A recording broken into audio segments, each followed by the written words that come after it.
Hi there! Today we're talking about oxygen, the very element without which neither our brain, nor muscles, nor even tiny mitochondria could survive for a minute. Please write which city you're watching this video from. It makes it easier to imagine how our geography breathes. Thanks for tuning in. Your support means a lot. We hope you have a light and productive day. Now, let's get to the facts. Why oxygen is the backbone of all life's energy, and what happens when it's in short supply. First fact. Picture this. Above the crest of Everest, wind tears at flags, 8,848 meters, 29,029 feet above sea level, and two men, Reinhold Messner and Peter Habeler, ascend in 1978 without oxygen tanks. Sounds like madness, but it's nature's perfect experiment. At such altitudes, the partial pressure of oxygen in inhaled air drops to about a third of sea level, and blood can no longer saturate as usual. Instead of the typical 97 to 99% saturation, you see figures that estimates put at 50 to 60% and below. The brain, the most voracious organ, instantly runs out of fuel. First, movement precision disappears, then decisions become sluggish and strange, and then comes what all high-altitude climbers fear: a quiet, insidious euphoria and tunnel vision. The contrast is striking. Just a few thousand meters lower, and you're spry. Just a few hundred meters higher, and a simple task feels longer than a minute. This isn't a character quirk, but the physics of diffusion. Oxygen simply lacks the pressure to get from the alveoli to the blood at the usual rate. On a plane, this problem is solved forcibly. The cabin is kept as if at 2,000 to 2,400 meters, 6,500 to 8,000 feet. And if the seal fails at a cruising altitude of around 11,000 meters, 36,000 feet, a person has mere tens of seconds of useful conscious action time. By aviation medicine, about 15 to 30 seconds. That's why oxygen masks aren't a movie prop, but a metabolic emergency brake. The body tries to adapt. It speeds up breathing, increases pulse, and after days, boosts red blood cell count. But this mobilization is costly and slow, and the brain wants its liter of oxygenated blood now. In everyday life, it manifests more mildly. You enter a stuffy gym, and the usual warm-up suddenly feels draggy. You climb to a mountain pass, and conversation breaks into short phrases, as if someone turned down the power regulator. Messner and Habeler's story isn't a risk heroization, but a limit demonstration. Oxygen isn't an endurance bonus, it's its very foundation. If you like this kind of science pop with real-life examples, support the channel. Subscribe, like, and comment where you felt breathless, at the stadium, in the mountains, on the subway. Thanks for your feedback. It truly helps us breathe easier. Second fact. Why does the same glucose molecule, without oxygen, give the cell only 2 energy coins of ATP, while with oxygen, it provides about 30 to 32? The contrast is colossal, and it is born in tiny organelles, mitochondria. Oxygen there plays the role of the final electron acceptor. This is a term for whoever takes electrons at the end of a long chain of reactions. First, glucose is split in the cytoplasm. This is glycolysis, a fast but crude process with a minimal gain of 2 ATP and accumulation of reduced carriers. Next, mitochondria come into play. The citric acid cycle carefully removes electrons from the glucose debris, and the respiratory chain on the inner membrane pushes them through floors of pump proteins. Each such push ejects protons out of the membrane, creating a gradient, a real electrical pressure, like a water column in a dam. ATP synthase, a molecular turbine, captures this flow and produces dozens of ATP. But any turbine needs a drain, otherwise the flow will stop. Oxygen combines with electrons and protons, turning into water, thus freeing up the track for new traffic. If oxygen is removed, the final stop disappears. The chain gets clogged, the pumps stop, the gradient falls, the turbine falls silent. The cell switches to emergency mode, fermentation, where the simple rule of fast and little applies. 2 ATP versus dozens, plus a byproduct in muscles, lactate, hence the burning sensation and heaviness after a spurt. The numbers here are not dogma. In different tissues and conditions, the yield varies, but the order of magnitude is preserved. Oxygen unlocks the full energy budget. Without it, we survive on pocket change. Hence the scale of consequences. The brain, with its constant ATP expenditure, cannot tolerate a deficit, while muscles can still last for some time on cash.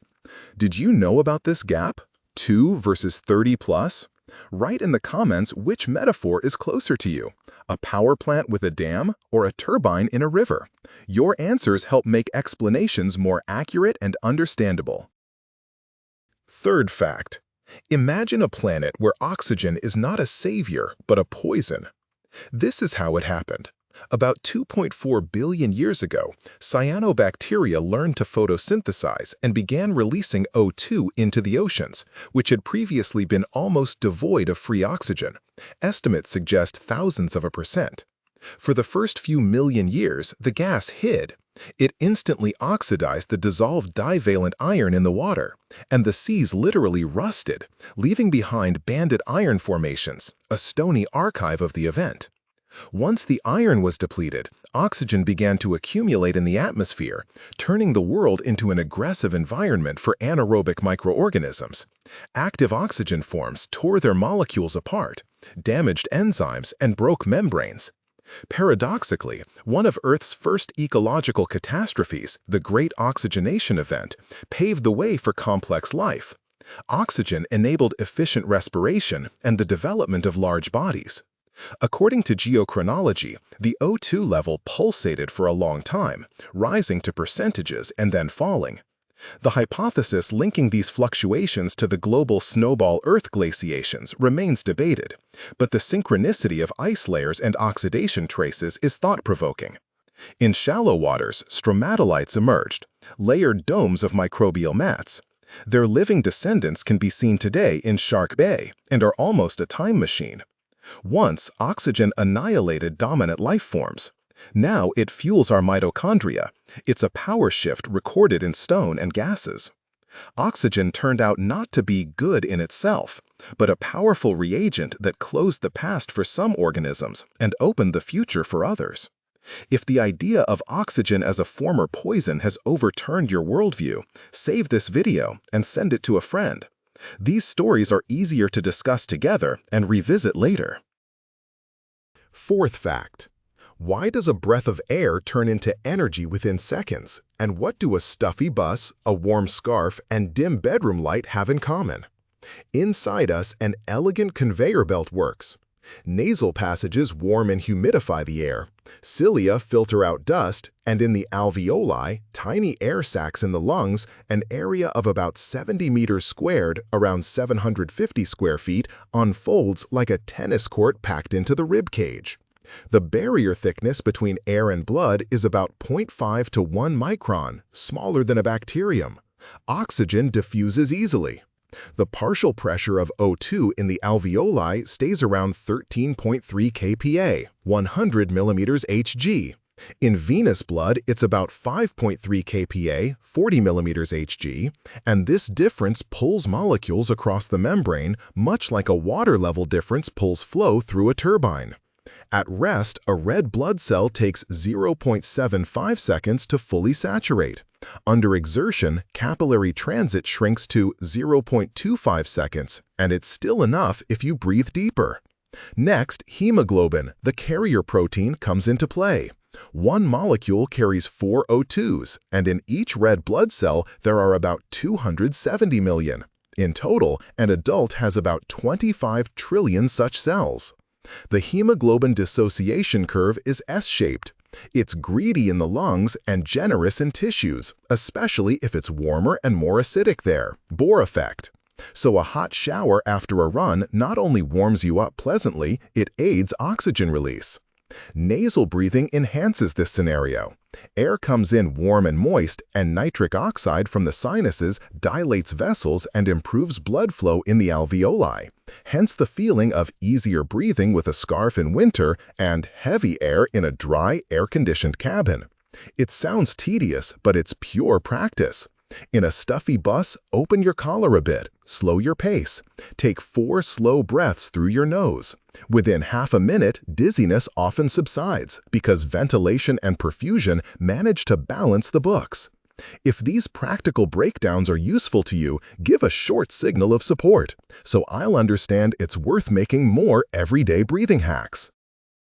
Fifth fact: the most dangerous advice during panic sounds friendly. Breathe deeply. Myth: during an anxiety attack, you lack oxygen. Fact: blood almost always has enough O2. Saturation remains around 97 to 99%. The problem lies elsewhere. You are flushing out carbon dioxide. Hyperventilation lowers CO2, shifts blood pH to the alkaline side, and constricts brain vessels. Blood flow to the cortex decreases, and paradoxically, you feel more dizziness, fogginess, and tingling in your fingers. Another effect: the hemoglobin dissociation curve shifts to the left. The protein holds O2 more tightly and releases it worse to tissues. Oxygen is present, but it's stuck in the truck. Hence, the mistaken urge to gulp air with your mouth in huge portions. It feels like it will break through, but it only makes you weaker. A bag over your head? An old and risky piece of advice. You can overdo it and get hypoxia where there was none. Better, slow down the pace. Inhale through your nose, counting 4-5. A soft pause. Exhale longer than you inhale, 6 to 8. Another short pause, and do this for a minute or two. This raises CO2 to the working corridor, dilates vessels, and restores clarity. The nose also helps by warming and humidifying the air, and nitric oxide from the sinuses improves capillary blood flow in the alveoli. Oxygen delivery becomes more efficient. But oxygen cocktails and trendy concentrators without a doctor's indication are not magic.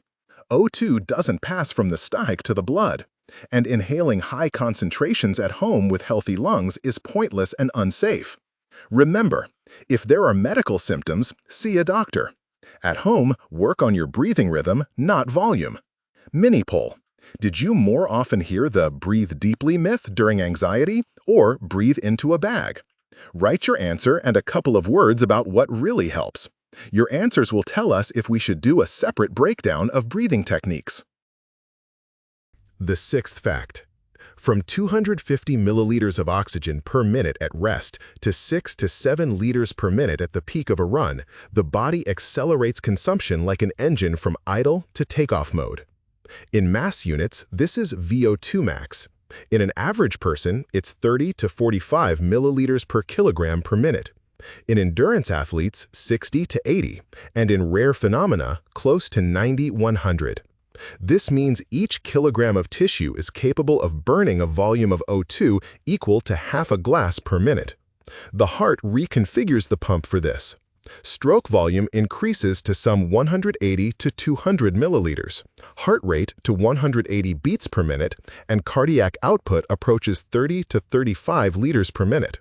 Arterial blood oxygen content is about 200 milliliters O2 per liter, meaning total delivery to muscles at peak is up to 6 to 7 liters O2 per minute, approximately 1.6 to 1.8 gallons per minute by the American system, or 0.21 to 0.25 cubic feet per minute. The microworld responds symmetrically. Mitochondria densify, capillaries grow denser, and hemoglobin stays near the upper limit of normal, thereby reducing the logistics of transporting the molecule to the enzyme. Extremes reveal boundaries. At great depths with elevated O2 partial pressure, CNS oxygen toxicity is possible, seizures without warning. Prolonged breathing of high fractions causes lung irritation. At altitude, the opposite occurs. VO2 drops, and a marathon becomes a chess game of economy. Between these poles operates your tuner, training. It not only pumps the heart, but also teaches muscles to spend ATP more economically for the same stride and breath. Keep this fact as a numerical cheat sheet and share it with a friend preparing for a start. Let them plan their run not by minutes per kilometer, but by oxygen budget. This changes the approach to pace and recovery. Seventh fact: The word saturation burst into our daily lives as quickly as internet and selfie once entered the language. And this says a lot about how we culturally perceive oxygen. Not long ago, saturation was a professional term for anesthesiologists. Now, a pulse oximeter sits in the home medicine cabinets of millions, and the figures of 95 to 99% on the screen have become a common benchmark, like 36.6 degrees C on a thermometer. We've discussed biochemistry, but notice, language has long turned oxygen into a metaphor for power. Cutting off oxygen means depriving of resources. Giving breathing room to a project means giving it a chance. In English, it's breathing room, a little more space to survive. In news headlines, oxygen of publicity, the oxygen of attention without which ideas die. Medic slang also breathes numbers. SpO2 is the percentage of hemoglobin with oxygen in arterial blood. And when it drops to 90 to 92%, doctors say desaturating. Norms depend on altitude and sleep. At sea level, an awake adult maintains about 97 to 99%. During sleep, there can be brief dips closer to 93 to 95%. At altitudes of 2,500 to 3,000 meters, even healthy people see 89 to 93% on the screen. It's not that the device is broken, but that the partial pressure of O2 has dropped. Language here is not decoration, but a simple safety reminder. Breathing deeper is not the same as breathing smarter. And normal saturation does not negate feelings of anxiety if you hyperventilate.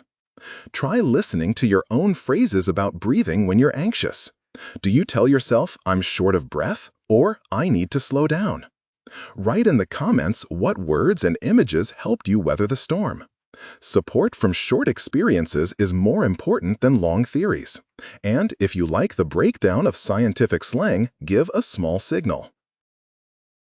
Fact number 8. The notion that there's more oxygen in the forest is a popular intuition, but the global picture is different. Today, the atmosphere holds about 20.95% O2 by volume almost everywhere, from the waterfront to the taiga. And what matters isn't the percentage, but rather lung pressure and ventilation. However, if we compare then and now in a geological sense, the contrast is cinematic. In the Carboniferous period, oxygen is estimated to have reached 30–35%. Giant dragonflies with a wingspan of nearly 70 centimeters fit within the laws of diffusion. Forests burned more easily, and every spark was a risk. Later, the planet readjusted the balance through volcanism, organic matter burial, and the evolution of decomposers. And by the Cenozoic, the atmosphere had stabilized around the current 21%. Today, O2 slightly breathes with the seasons. In spring, land and ocean photosynthesize more actively. In winter, less so. On centennial scales, the concentration barely creeps down due to fuel burning, but these are fractions of a percent. For human breathing, altitude and lung condition play the main role. In everyday life, the main difference between forest and city isn't oxygen as a percentage, but humidity, temperature, phytoncides, and noise. They change the breathing pattern and subjectively loosen the rib cage. Therefore, more oxygen in a park is more about the quality of the inhale than the air's chemistry. It's curious how you feel it. Where do you breathe more freely? In a pine forest after rain, or on a sea breeze at 101.3 kPa? Conduct a mini observation this week and note what changes: rhythm, depth, pulse. Share your results in the comments. From such observations, the most accurate practical advice is born. Ninth fact. Now try a small, smart breathing experiment instead of a deep breath. Sit or stand so your pelvis and rib cage are above each other. And gently lengthen your crown upwards. This frees the diaphragm, the main respiratory muscle dome. Inhale only through your nose. The air gets to warm and humidify, and nitric oxide from the sinuses dilates lung capillaries, improving O2 delivery. The calculation is simple. Inhale for a count of 4, a short pause of 1 to 2. Exhale through slightly pursed lips for a count of 6 to 8. Another tiny pause, and repeat the cycle. 3 minutes of this rhythm often clears brain fog better than 10 noisy mouth breaths. Walking uphill, synchronize your steps and breath. Inhale for 3 steps, exhale for 4 to 5. Running at pace, maintain a 3-3 symmetry, and on the final hill, switch to 2-2 and return to nasal breathing at the first sign of burn. Before starting, forget pre-breathing. 6-8 calm rhythmic cycles will prepare hemodynamics better than frequent pumping breaths. At your desk, set your screen at eye level, and every 45 minutes, do a 1-minute respiratory warm-up.